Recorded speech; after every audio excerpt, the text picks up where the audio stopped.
Hi guys, Chamion here from Food by Chamion. I hope all is well.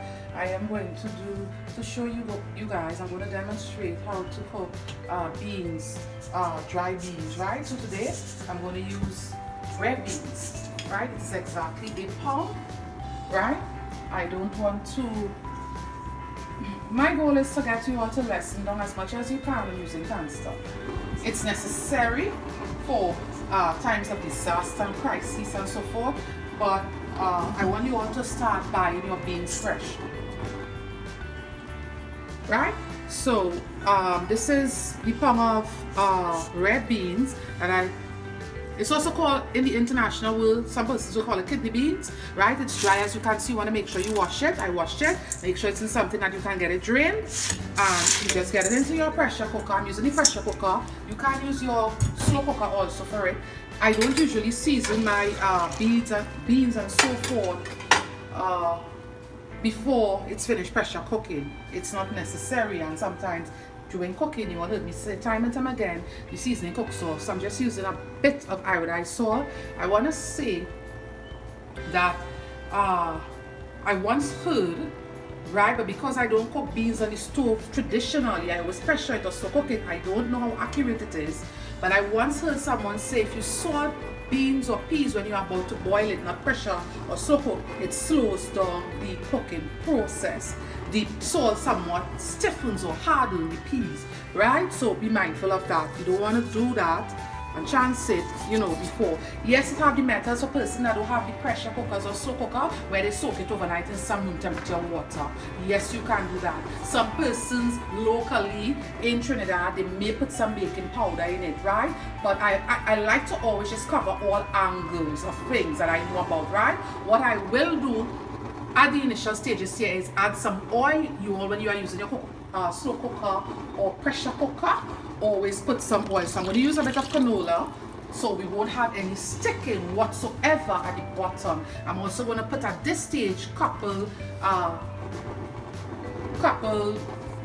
leaves, bay leaves in there, right? It's important. The brand isn't important. As you can see, it's bay leaves. I'm just going to drop in a couple of them in there. They are small.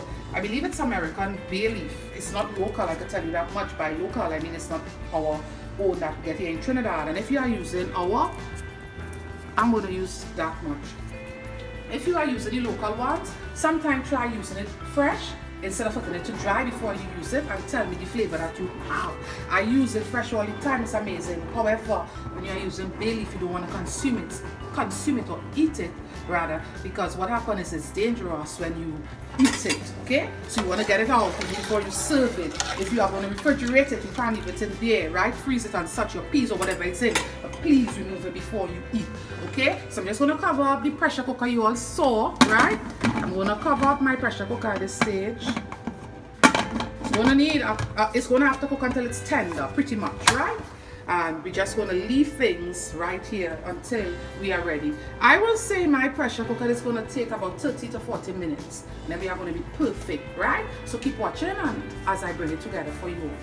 So guys, this is from the pressure cooker mix when it's full of pressure, right? I am getting ready to season our red beans, right? The kidney beans, as it is known in the other parts of the earth, right? So just keep watching.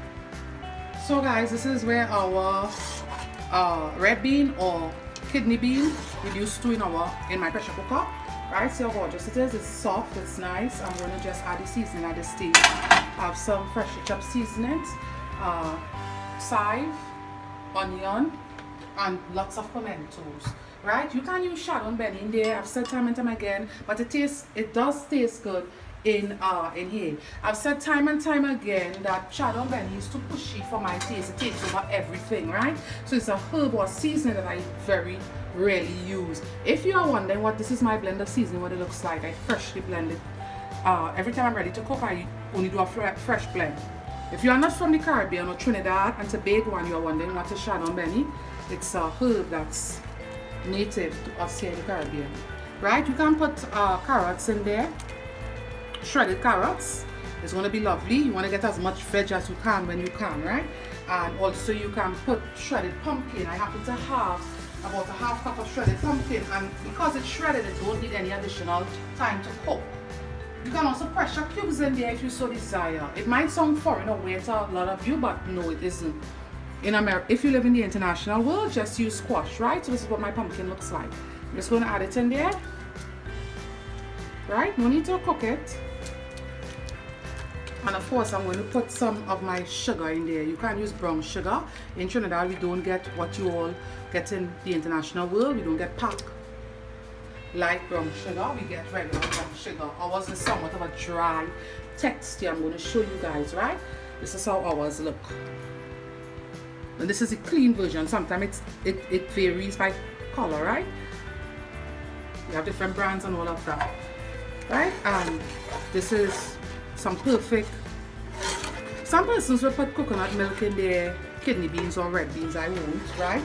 And if you are going to make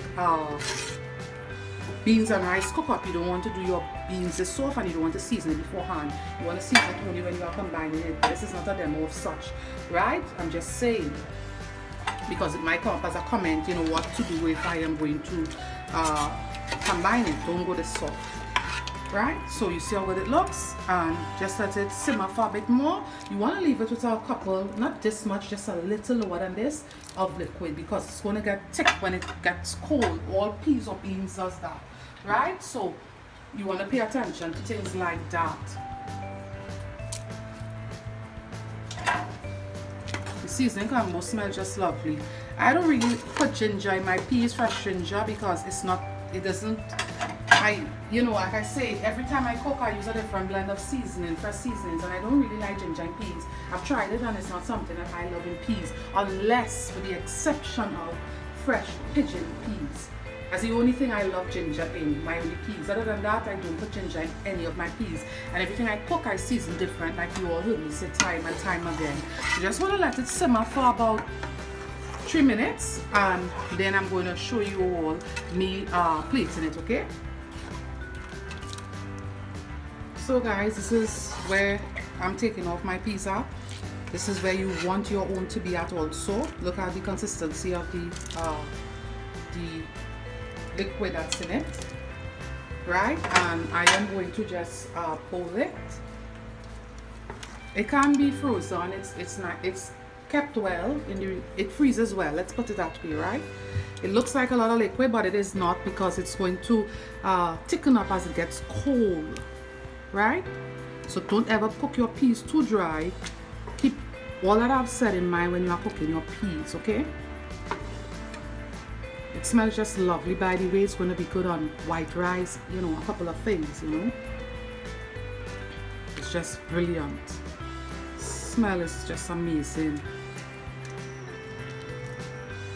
Right? So, and you want to ladle your peas in order for you to go by quickly also. Just going to move over to my counter area, and this is our from scratch red bean or kidney bean. Guys, as always, the pleasure was my own. Let me clean it up with a paper towel. You all know how I feel about mess. As always, the pleasure was my own. You all know the business is all over social media. You all know we are on Instagram, we are on Facebook. We are on Facebook, and of course the YouTube channel, all under the name Food by Chamion. If you want to come into direct contact with me, there's an email address for the business, which is foodbychamion@gmail.com. My first name is spelled CHAMION. Right? To access the email address, you will need to use all common letters. I'm just going to sprinkle our garnish with a bit of parsley, dehydrated parsley, and that's it.